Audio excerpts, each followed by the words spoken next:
And we are recording. It's come to my computer, so we'll exchange that afterwards Okay. for you. Sure. Perfect. I'll be right back. My phone's going to die and this won't work on my computer, so I'm going to get a cord. And let's see here real quick. Got about 28 participants. I'm going to hit the mute all button so that we have a opportunity to move forward. Does that sound good?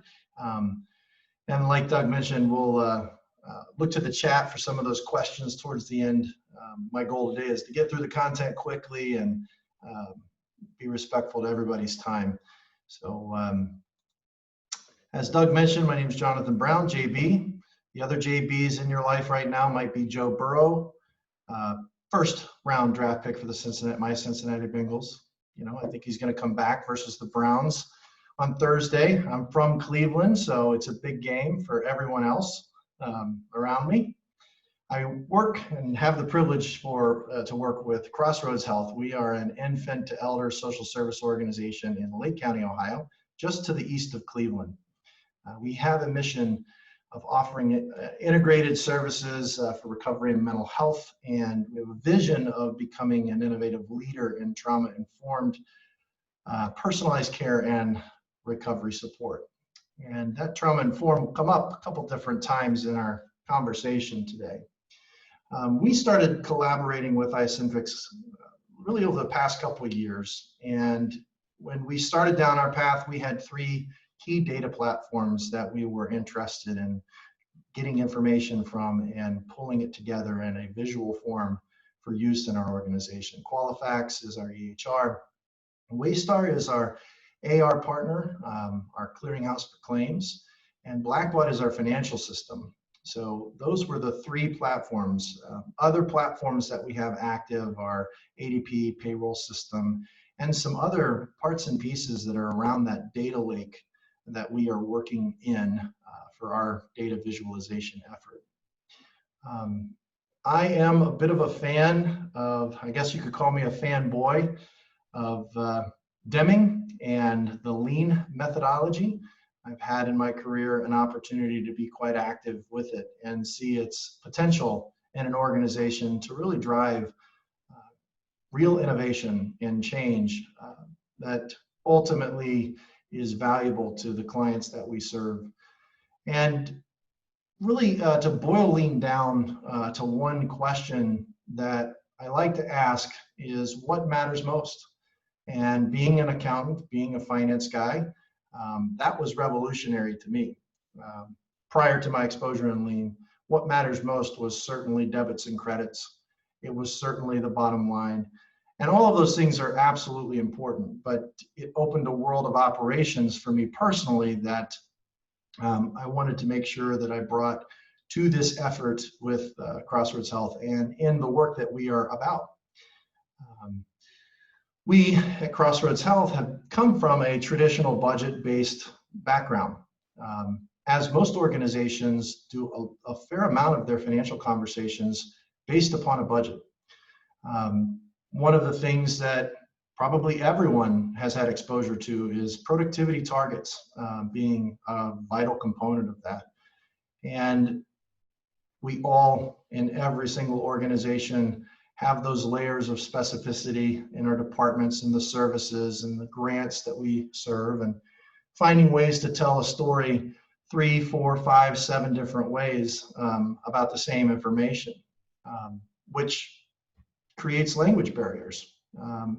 Not necessarily the ones that you would expect either. We had a lag in our data. Most budget-based conversations happen the month following the action.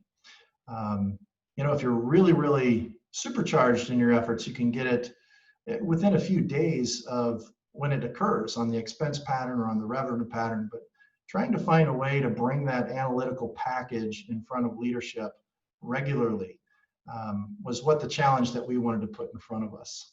And then trauma. Again, not necessarily the kind that you would expect, but I'm not sure if I'm in the minority here, but I have had traumatic budget conversations in my past.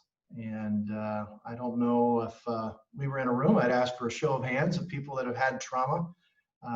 But as I was being taught about the clinical significance of trauma-informed care, the light went off in my mind. Wow, that applies to the way that we have budget-based conversations. We can put someone in a really bad place pretty quickly if we're asking performance conversations from a budget base. And that really started to motivate us into this frame of reference. And being an accountant, I couldn't believe that I was the person that would bring this forward, but I really do see budget as a bad word. I see budget as something that is trauma inducing at times and potentially not pulling from the best of the organization and the best of the minds of the people in which we work with on a regular basis. And so with that in mind, our iCentrix collaboration started. Now, we used Power BI as our visualization platform.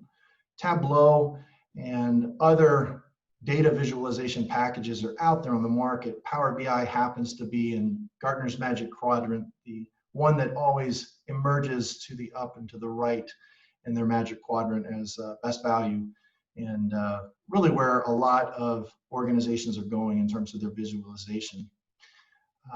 We started with AR. That seemed like a true financy thing to do, is, well, let's go look at AR and let's get some better insights into AR. That happened to align with some of my prior career experience before coming to Crossroads Health. And so I sketched out a rough concept in terms of what we were looking for. And data structuring was almost instantly a hurdle that we had to overcome. If you're thinking about disparate systems with disparate information, pulling that together in a data lake that is able to be leveraged took some time. We were fortunate to have iCentrix as partners in that process. They had prior experience with Power BI and prior experience with CareLogic, our EHR, where a lot of the crossroads of our information was. And so they helped speed along our data structuring, but it was not without struggle. And certainly to this day, still ends up being an active conversation in terms of how are we structuring the data that we look at on a regular basis. We started with a few KPIs in mind. And if you think about your business, you probably regularly review a digest of KPIs. Maybe you have a list of KPIs, an arm's length long. We wanted to be very, very specific in our approach. And a term is boil the ocean, find a way to bring to the surface those true key performance indicators that we could really engage in a performance dialogue around. So we used units as a measure of time is money. That's another phrase that us accountants like to use a lot. We use duration as well as a measure. And ultimately, we're able to look at cash, with cash being king.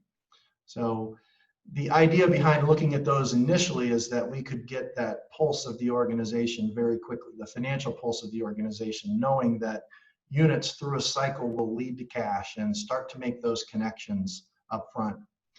Down on the right-hand side is something that I really like to focus on, and that is that value equation. Value being a mathematical reference to quality and service over cost, and finding a way to really increase that value. So for us, it was a data lake of information, our partnership with iCentrix, and then Power BI as far as the visualization tool to be able to start down that value equation conversation in our organization. A little bit more about our conceptual framework and what we started with. Over here to the right, really raw. I like to remember that when I first started conversations, I was throwing a lot of stuff across the virtual platform and saying, hey, what about this? Why don't we do that? And again, with the partnership with iCentrix, they were able to field that very well, give me a comfort level that they understood what I was talking about. And enhance it and add value from their understanding of the data in true partnership form. So I gave them very raw concepts. And the one thing that I needed to be very clear on was our data structure, though, and help them understand all of the layers of information in our GL and in our CareLogic structure, and the way in which they were structured, so that we could start to bring some power in that visualization forward. So I like to say this was the raw PowerPoint glory that I gave, and these were the results. So while these are very small on your screen, one of the things that I want to convey is that we had tangible dashboards that we could actively start dialoguing relatively quickly after that structured dialogue on how our data was built in the system. But what you're seeing here is an evolved state of our dashboards, and something that over time we were perfecting. I want to go back a little bit and talk about, in my opinion, budget-based analysis versus control charts, because control charts were a very, very key part of our success. And I've included a link in the presentation here. One of the takeaways that I would encourage everyone on the call today to do is to follow that link. Find somebody in your organization that you consider to be the data guru, the person that knows the data best, and say, hey, I want to take one or two things that I look at regularly, and I want to put them in a control chart and see if there's any other conclusions that I come to relative to that. Budget-based analysis, again, is something that is leveraging a monthly target. And generally speaking, that monthly target is something that was designed as many as 12 months ago, or if you're regularly budgeting and getting into forecasting mode, maybe you looked at it last month and you said, hey, you know, we think we're going to update our forecast here, and let's look how we did as compared to our forecast. But it's definitely a lagging measure. It's based upon a predicted number that, again, is months prior to what is actually happening in the environment. Negotiated. Anyone ever feel like they're negotiating with finance when they come up to a budget conversation? You know, they're trying to, let me see if I can get this in there relative to that. Let me see if I can ask for this extra position if I give this much revenue. And there is this tug and this exchange that happens in that process. It's right now considered a standard. In fact, it's written into a lot of organizations' structure. Their board requires them to have a budget. And I believe it's potentially one of the largest wastes in an organization's infrastructure. If you stop and think about a cost analysis of what it takes to pull together budgets and budget-based conversations, those costs add up really quickly. And you need to ask the value equation. What is the value in having that budget? Certainly it's to check the box of the expectation, but are we actually getting value from having budget-based conversations? And from a control chart perspective, these are things that are widely used well outside of our industry, certainly.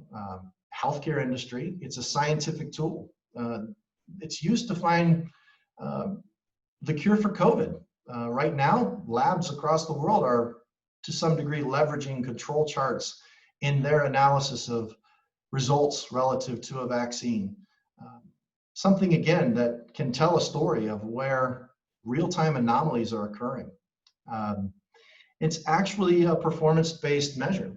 So when you think about a control chart, and we'll see examples in the next slide, the goal of it is to tell you when things are out of bounds and when things are needing some type of dialogue and review.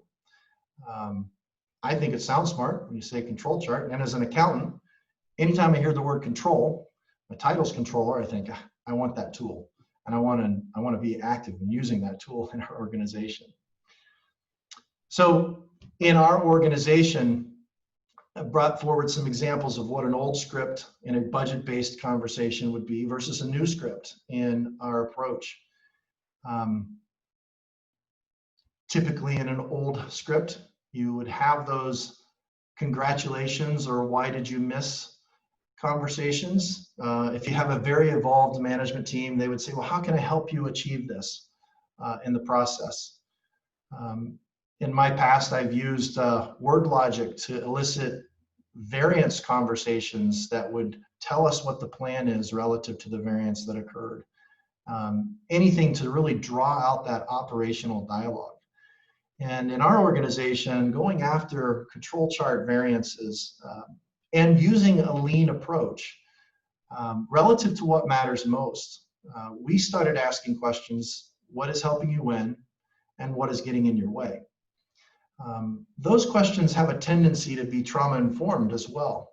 The implication with those questions is that your frontline staff, the people that are driving the business, are not showing up on a daily basis specifically to do a bad job or to miss a target. That's probably not the first thing on their mind in the morning. Why not ask them what's helping them win or what's getting in their way relative to their personal performance? And the other thing that a control chart allows us to do is to only engage in that conversation when it's necessary. If you consider the span of a year, we're finding that we may only need to talk to individuals or teams even 1 or 2 times throughout the year relative to their performance on a control chart, because we're seeing normal performance. And if it's normal from a finance perspective, that is very predictable. It's those abnormal periods, those standard deviations from a mean, that really start to tell an operational story. We looked very specifically at one standard deviation from the mean of data, and then we also looked at runs of 2 or more weeks in a direction, whether that is a favorable or an unfavorable direction. But again, through the lens of asking, what is helping you win and what is getting in your way? We titled our dashboards the Performance Compass, and we structured within our organization a regular digest of this information. I can tell you, it's amazing how much data we have at our fingertips these days. It's very interesting to watch the current state of our nation deal with the COVID statistics. And it's so readily available, and they're really whiz-bang visuals on these. And the pace of the information is there weekly. Our governor talks weekly. There's new statistics posted on the health website for Lake County, and we're all about that information. It's right there in front of us. But one of the things that is really obvious, at least to me, is that we're still learning how to consume data as a culture, and is specifically the pace of data that we're consuming. And organizations are very much the same way. You can build a fancy whiz-bang dashboard for about any information you want in your organization. If you wanted to know the ounces of coffee that were drank in the morning relative to the productivity that occurred in the afternoon, I'm sure there's a data guy out there that can put that in front of you in Power BI. Probably works for iCentrix. But the question is, are you prepared to have that discussion? Do you have the discipline as an organization to engage with that information consistently? And that was what we found was very important in our organization. And we're still learning. I certainly wouldn't want to convey that we've figured this out. This is a perpetual learning cycle. But we knew that it was very important for our senior leadership team to be consuming the same information that our frontline team had the ability to consume regularly, so that we could be talking the same language. That was set up on Thursdays in our organization, and we set our dashboards up to be able to look at our business ending Wednesday of a week. We happened to put a lag in our data because we have a 48-hour documentation policy. So what that enables us to do is come in the door on Monday and look at performance through the prior week's Wednesday and have a high degree of confidence that that information is complete and accurate, enough to be able to drive dialogue with the team. So in an ideal scenario, a manager is able to interact with their information on Monday.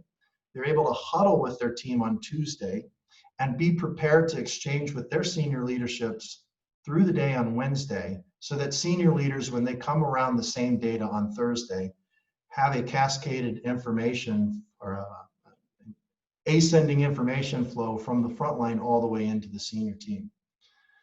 And further along that path, one of the things that we wanted to do is not make our directors and our individuals that were looking at data have to figure out what they needed to see. Not sure if anyone on the call today is a fantasy football expert, but if you are, please give me a call. I need some help. I have 2 teams. Not doing so well early on, but one of the things that's fascinating to me about the fantasy football information that's flowing is I get an email every single week on Monday that tells me, well, actually on Tuesday morning after Monday Night Football, exactly how good or bad I did in my fantasy football league the prior weekend. And it's very, very precise. And it always gives me a chuckle no matter how good or how bad I did. But they have a lot of fun with it. And that led me into some discovery of game theory and how do we bring game theory into our data where maybe it's not exactly fun, but how do we get our management team engaged as soon as they're through the door on Monday, looking forward to, let me look at how the team did and let me get those salient points out of the information. And then more importantly in our data, let me make sure that our managers and our directors or even our frontline staff, if they're looking, don't have to search for their information. Let me boil that ocean of information and give them the stuff that needs their focus right now. So we have staff alerts in our system, and we got some examples of how that's being leveraged. And again, when we look, some other things that we're looking at are things like productive hours. Units I told you was one of the KPIs, revenues, and there's just a lot of different KPIs that we can bring into view with this same approach of looking at them through the lens of a control chart and trying to see those with those alerts available to tell us where we need to focus. So back when COVID hit, the world changed. We all needed to come in and start to adapt and adopt in our organizations to figure out, okay, now where do we focus? And in a collaborative effort, one of the things that we had built was a tool that told us exactly where we should be focused. And what we have here is an example of our dashboard. Just a little bit about the control chart here. So you can actually see some of our COVID dip. But this is about a month out from the COVID impact. And we built these staff alerts to the right, which are very specific to departments that we need to focus on or individuals that we needed to focus on. And they're all based upon the math of a standard deviation. So in terms of what is helping us win, we wanted to look and say, hey, is anybody greater than a standard deviation of their annual mean? And if they are, let's make sure we talk to them and understand why that's the case.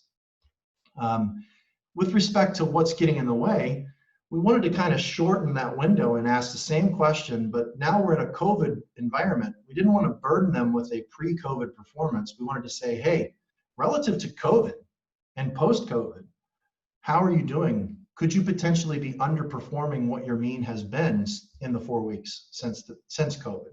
And we equally would like to talk with those individuals to ask the question, what is getting in the way, to find out.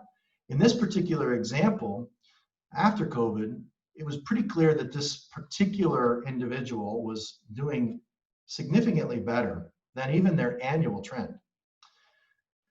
So we had to approach that individual, and in our dashboards, we had the ability to navigate directly to that individual's performance. So you can see the control chart relative to this individual's revenue, I think is highlighted here. But there was this absolute rocket ship in this person's performance after COVID. So in our approach, what's helping you win? And telehealth was one of those instantaneous changes. And some providers adapted very well, and we'll talk about Maggie's. Others did not. So in an organization of many different providers, how do you go about sharing what's helping one team member win relative to other people that might find things getting in the way? So approaching this individual, the question, what's helping you win, highlighted that in their approach to telehealth, they were using a simple script of, we're going to be having a telehealth session on this day, as opposed to others in the organization saying something like, well, we can do a telehealth. Would you like to do a telehealth session? And that simple script was proving to be of benefit. And there were other descriptors, you could ask the director and they would give you a slightly different answer. But if you went right to the individual and said, hey, what's helping you win? Well, I tell my clients that we're going to do a telehealth session, very direct. And so what we were enabled as an organization to be able to do is to try and leverage that in the organization and say, hey, this may be the one best way to approach engaging your clients for a telehealth session in this post-COVID reality. Follow this script, follow these standards, and then export that experience across the organization, really to help the whole organization benefit from one individual's performance. And we were definitely helped along in terms of being able to quickly see this information in our dashboards. So where we're headed, I think the value equation comes to mind. And in our organization, I don't know that we will ever arrive. I hope we don't ever arrive. I constantly want us to be chewing on that question, what's helping us win, what's getting in the way relative to our information. But certainly trying to figure out what matters most in our organization, exclusive to those KPIs that we have identified as key to our mission. We're looking to expand our dashboard system beyond just the financial information into other elements and follow similar patterns, quality, looking into our ADP information, looking into maybe even our vendor information and finding some information that could be highlighted in terms of those control charts. So again, looking for that value for our client in our data relative to the cost that's there, looking at that quality and service. I think one of the key elements of becoming data-driven is, how are you actively engaging your frontline employees with their information? So I can come to them with a department view and maybe it connects. I can come to them with an organizational view. Again, maybe that's a stretch, maybe it connects. But when I'm coming to them with their individual information and I'm asking them trauma-informed questions about their performance, what's getting in the way? What's helping you win? And then literally empowering them. There's a phrase that you need to be capable, empowered, and expected to innovate. So giving them the capacity and the capability to innovate. I'm sure this resonates with folks, but documentation is one of those things that providers will readily tell you is getting in the way relative to their ability to deliver incremental service. If I didn't have to document so much in this area, or if I didn't have to document inefficiently in this area, I could potentially see more individuals and provide more services in the organization. We're looking at that as an organization, even finding 5 minutes in a day because of pseudo client documentation and saying, how do we innovate and how do we get around an individual telling us that pseudo client documentation is getting in the way, and build that into a strategy over the next 6 months to really find that 5 minutes in the organization that could be exported and turn into massive improvements across the organization in terms of being able to deliver client care. And then ultimately really turning and asking from those questions and the answers that they bring forward, what's helping you win, what's getting in the way, developing our process from that and literally saying, hey, you know what? Let's dive into that. Let's put our resources around what the front line is telling us is getting in the way. Or let's build our process from what we know is helping an individual win as an organization. So, got a couple of other charts on our dashboard. Could talk dashboards all day, but we love our prior period references in our organizations, and all of these are whiz-bang features that iCentrix helped us develop pretty quickly, so we could look period on period, even down to daily trends and being able to drill through and ask the same type of questions from a daily perspective. But I don't want to bore you with dashboards. Certainly want to have time for us to have some conversations and engage. So I would say if there are any questions in the chat.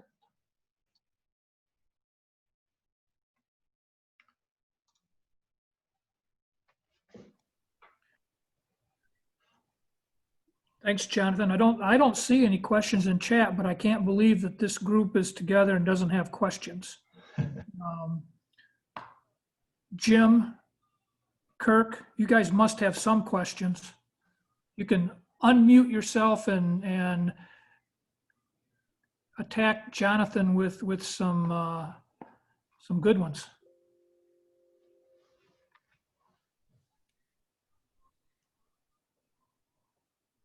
And you can feel free to ask me a question about the Bengals Browns. I don't know anything about the spread, but. Well, and the good news is it looks like Big Ten's back on, right? So that'll be good. We had some fun with a friend of mine. Twitter's going viral with all of the images, you know, about the Big Ten coming back. But, well, hey. Gail, I was going to mention there are some questions in the chat if you wanted to. We're getting some, yeah. Yeah. Jonathan, one is what kind of process did you go through to determine your KPIs? So we drew from KPIs that we had been looking at on a monthly basis. You know, those things that we knew were absolutely important. I think that, again, a conversation about KPIs can be never ending in terms of what should we be looking at. But cash is one of those things from a finance perspective that I said we should definitely be looking at cash being king, and time. So through those lenses, we developed our KPI.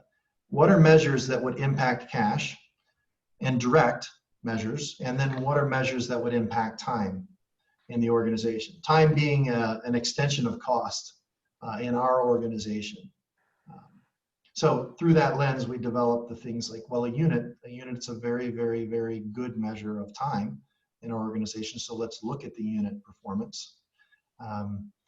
Cash, we literally, with the partnership with iCentrix, connected to the dollars that were being transacted in our EHR and the velocity of those dollars relative to that unit. Being able to compare and contrast that. I think there's plenty of resources out there that would give you a list of KPIs to choose from, but my encouragement to you is to keep that to the 3 to 5 measures that you absolutely have to consider, and then develop your organization's approach around those. The more you go beyond 5, the easier it is for you to try to get through the conversation. But if you are really focusing on a few measures of critical elements of success, and you're being diligent about building that culture to talk about them from the front line all the way through the senior leadership team in an organization consistently, you start to see the momentum come.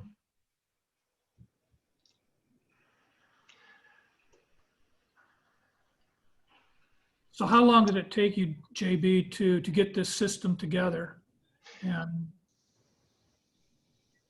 I think that we're still evolving the system, but in terms of from 0 to first dashboards, we actually had a collaborative team with a lot of individuals across the organization initially. And they decided that productive hours was the thing that they really wanted to see most. And so we let them develop that, and then really isolated in, and I think this is an advantage that we had in our approach, simultaneous to that organization's effort to become familiar with iCentrix and do something in a big collaborative group.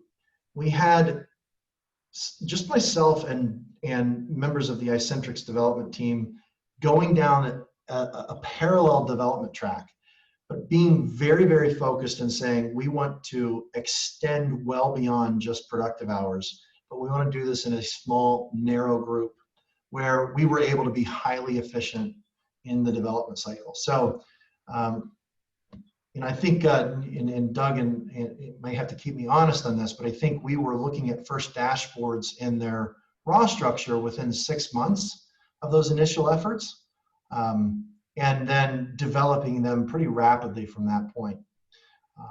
And again, nothing would have prevented us from doing that faster other than we were understanding how the organization was going to approach the project. And so once we realized that we could gain some momentum in a select channel with a very few and concentrated amount of input, go faster than a larger group, I think we could see those dashboards evolve to a point where they were really changing weekly, and we were adding features that were very, very influential week or 2 weeks at a time.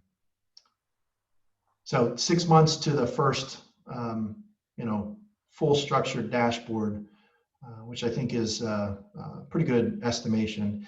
And then over the past couple of years, we've evolved to be able to update these within week, 2 weeks, depending on the complexity. Some others are also using CareLogic. Do your dashboards go back to CareLogic, or does staff view them through some other means? We have published our dashboard from Power BI onto SharePoint. So they can log on to SharePoint and essentially be interacting with a web version of Power BI. You have to have some Power BI experience. As with any data visualization tool, it can be kitschy, but it's like anything, you use it, you gain familiarity to it, and certainly become second nature in terms of being able to navigate within the dashboard. So not in CareLogic, on SharePoint, published for our organization to be able to consume at will. So how did managers respond to the comparison with other managers? So that was something that we did not highlight early on. It's kind of I don't want to call it hidden, but it's a natural consequence of having a data lake.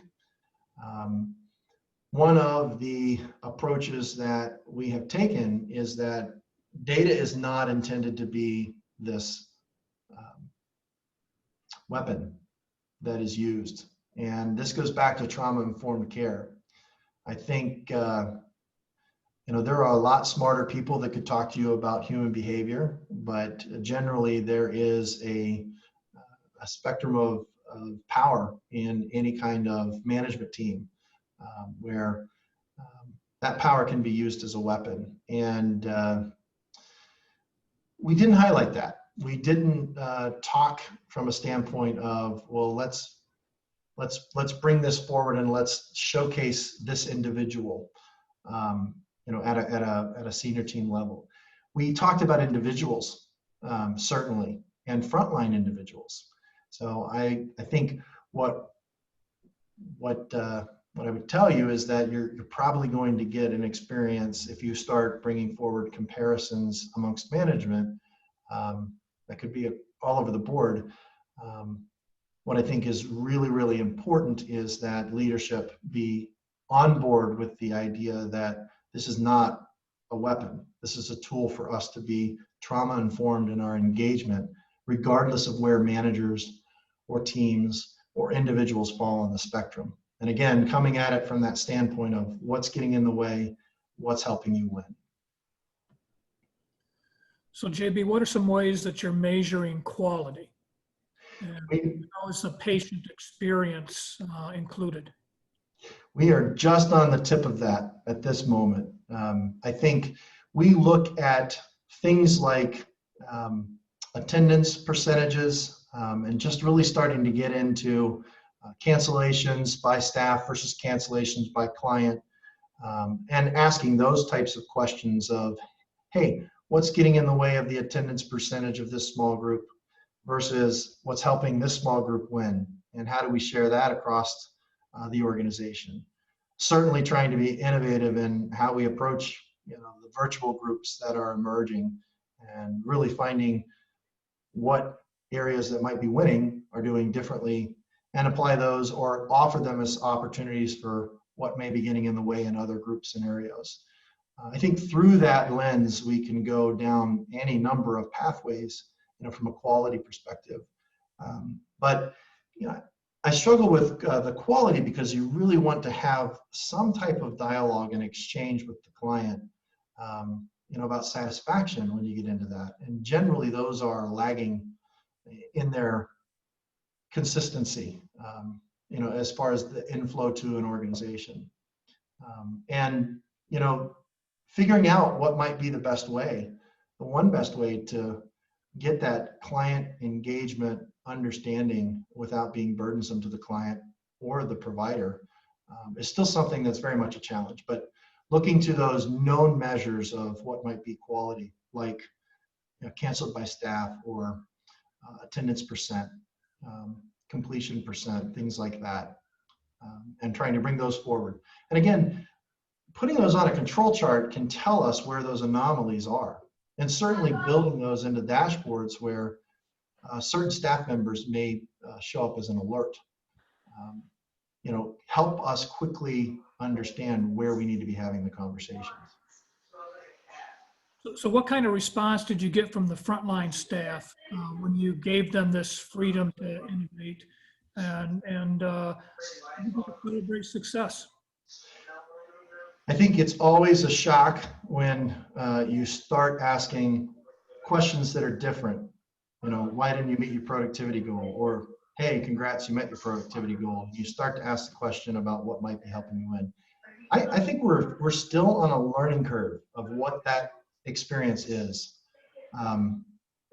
Certainly, a bit of encouragement, I think, is one of the words that I would throw if a person is being approached by their leadership team and asking them questions about what might help you win, or what's helping you win, what's getting in your way. There could be, I've experienced, at least on my own personal team with the lean approach there, isn't this just another thing that now you're asking me to do? A skepticism that was there, because isn't that your job as a manager? Shouldn't you be the one changing this? And there's a little bit of give and take in coaching through that, but really being genuine and engaging that frontline individual with, listen, you actually have the best idea, and I want to empower you to change process. And then following through on that. I think that's one of the most critical elements, along with celebrating it with that frontline individual. There's been a couple of times where I've asked my CEO to stop in and note the very specific performance aspect of someone on my team that's at the very front line that would never come to the conclusion that our CEO would be aware of that. But using that organizational structure, in an advantage, again, highlighting when somebody's found something that's helping the organization win, helping them win, making their job better, giving that over and being a communication vehicle to the CEO, say, hey, or our CFO, our chief medical officer, somebody with a title, and saying, hey, would you mind to stop by for the 5 minutes? This individual has found this innovation, and I'd like you to use this soundbite when you're talking to them. And essentially set up the dialogue, but celebrating with that frontline individual. So again, what kind of experience?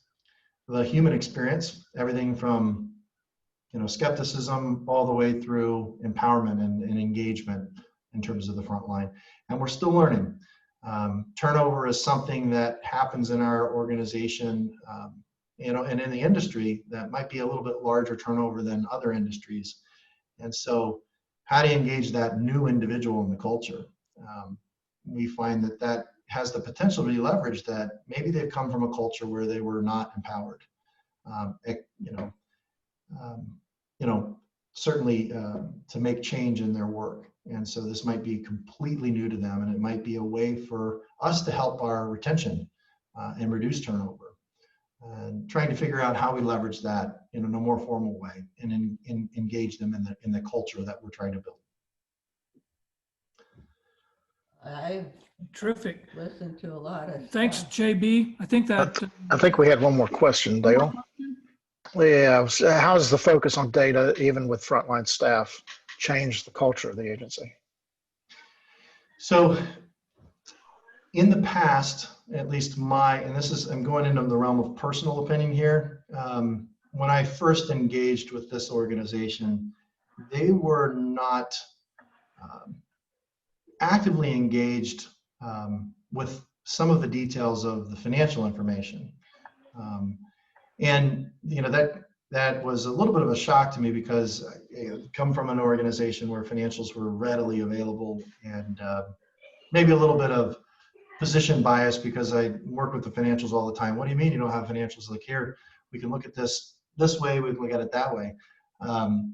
But I think they were, and still are, interested in some of those traditional forms of financial conversation. You know, in spite of the ability to have the dialogue on a weekly basis, budget's still a thing in our organization. We're still answering questions about, okay, how do we budget for this? And, you know, individuals we're patterned as human. So if I've done a budget for the last 20 years, you know, this new culture changes are going to change me from really trying to engage in that budget conversation next year. And, oh, by the way, I'm going to try to do it the same way, but we're introducing new elements of that and saying, hey, you know, let's budget for Jim, your frontline staff member. Let's look at his productive hours, and let's look at his direct cost, and let's look at his allocated cost, and let's consider what Jim is doing as an individual. And then let's look at Jim's team, you know, and let's start to consider what might be happening, what's helping them when what's getting in the way. And then from those answers, how do we actually forecast, you know? So if this is getting in the way and we don't think it's going to change, well, based upon this current information, we can do math and we can project that, you know, Jim's not going to cover Jim's cost until a year and a half out. Even things like, you know, we have to plan on those new individuals coming in, having a period of time and a ramp up to where they might be a fully productive member of the team. But from day one, if we're treating that new individual the exact same as we're treating the seasoned vet that's always, you know, exceeding expectations, we're asking the same questions, we're actually fostering team.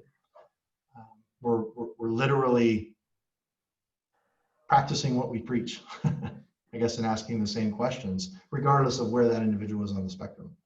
Hope that kind of answered the question. Yeah, no, I think so. Any last questions?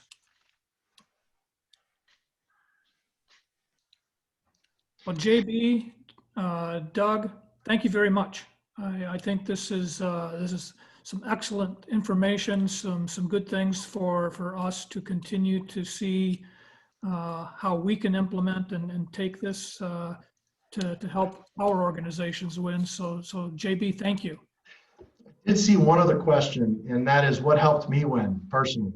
And you know, I don't want this to be like too overpowering, but we really benefited from having a partnership with someone that really had a dynamic understanding of our EHR. I feel like that supercharged our effort. Yeah, we didn't have to start from scratch, so to speak. And making a choice to use one of those top tier data visualization tools, where I know Microsoft is spending, you know, millions and millions of dollars developing this and asking really, really tough scientific questions about what's the best way to visualize things.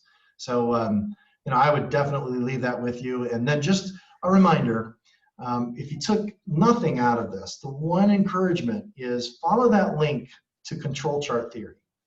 One or two things in your organization that you've been looking at, a trend, ask your data guy or gal, the person you trust in your data, hey, please put this on a control chart for me using this link, and then see if it tells you something different. Look at those points in time where your information is beyond that standard deviation. My hope is that that gives you some insight, some aha, that you may have a full year of information, but you may only need to have 5 or 6 conversations throughout the year to truly understand what is happening in your organization relative to that information that you're looking at. So just as a reminder, make sure that you put that on the to-do list walking away. And thank you everyone for the time today. It was an absolute privilege to be able to talk to you about this. We're still learning, so. Thanks, JB. Appreciate your time. Yes, thank you. Have a good rest of your And yes, we'll make the slides available to everybody. We also recorded this, so you know, if anyone wanted to share that with others in the organization, they could actually see the link that'll lead to the recordings. Thanks again. Thanks, everyone. Have a great one. Yes. Bye-bye. Bye-bye.